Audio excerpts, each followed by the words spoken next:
do roll call once we have a quorum. We are going to take these items somewhat out of order.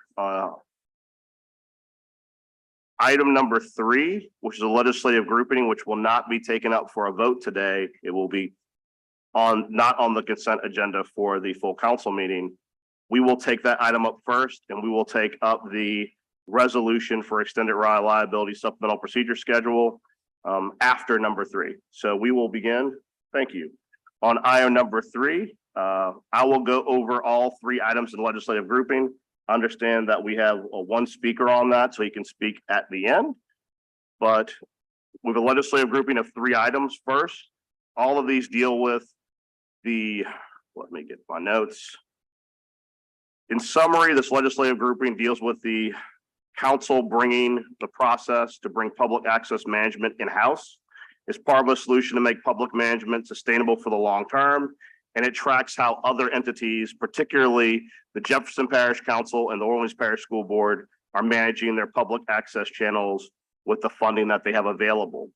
These are 3 items. The first is a motion that creates producer positions. It will establish 2 full-time producers in-house. The producers will be responsible for managing the production of government meetings and community programs. The second is an ordinance, Public Education Government Access Support Fund. This will create a fund to ensure the money to support public access is only used for that purpose, particularly in following recommendations from the 2017 audit report of NOATV. This will mean that we will have actual receipts required to pull money from the fund and have active tracking of how the funding is spent. And the final item, which is ordinance calendar number 34289, which will amend the Cox franchise agreement, will make a small change to the Cox franchise agreement so that the use of community access group is optional rather than required for public access television. Mr. Elton Jones, you have a card in to speak.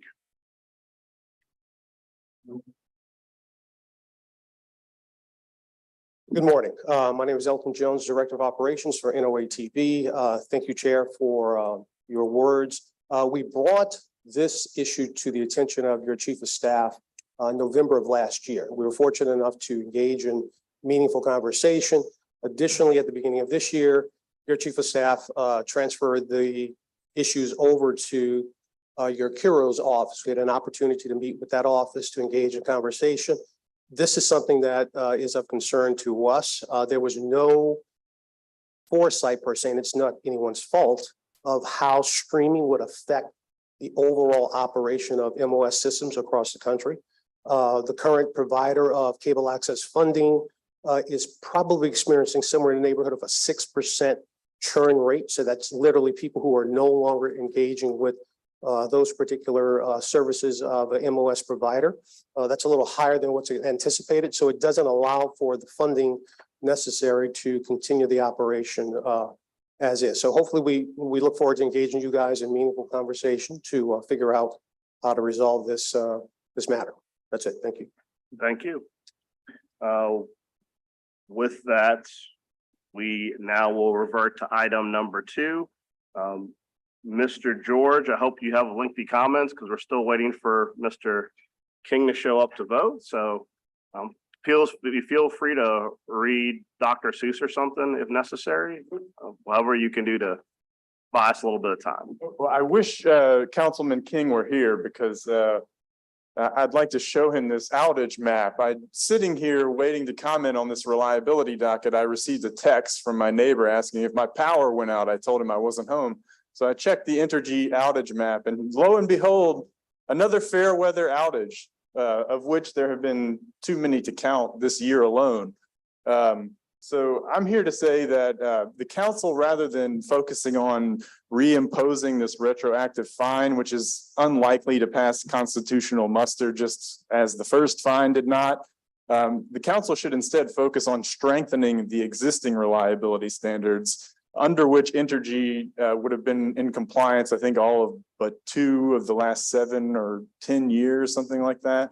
And yet we continue to experience these fair weather outages almost on a weekly basis, probably on a weekly basis if we looked at the numbers. So rather than waste council resources on looking at imposing this retroactive fine, let's strengthen the standards that are already in place. Thank you. I just find it interesting, Jesse, you and Energy are on the same side of an issue for once. Yeah, well, it's not because, I mean, morally, yeah, imposing the fine is definitely the right thing to do. I'm just saying that a court is likely to find the same result that they found the first time. And it's not a good use of council resources to pursue this, when we could be strengthening the standards that are already in place. Okay, thank you, Jesse. Thank you. All right, Aaron, can we get a roll call, please? Councilmember King, present. Councilmember Thomas, present. Councilmember Morrell, present. We have a quorum.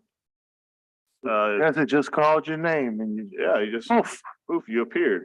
All right, so the one item on the agenda we have up for a vote is the resolution regarding extended reliability supplemental procedural schedule. This is it allows both parties more time to participate in the proceeding, and it's related to the remand from Civil District Court regarding the distribution reliability issue. I did hear Mr. George's comments. I would simply respond, part of what we're trying to address is precedent. And I do think that based upon my reviewing of the documents and the arguments that have been made by our advisors, I do think we have a much better chance of succeeding this time around. I think the last time, the problem was, to your point, the council didn't establish what reliability was, which is why the court found that you can't hold energy to a standard if you don't have one. I think that with the help of the Alliance for Affordable Energy, we have begun the process of establishing reliability standards, and we at least met the burden since that hearing to meet that. And I would like to comment that, remember, the Civil District Court didn't dismiss.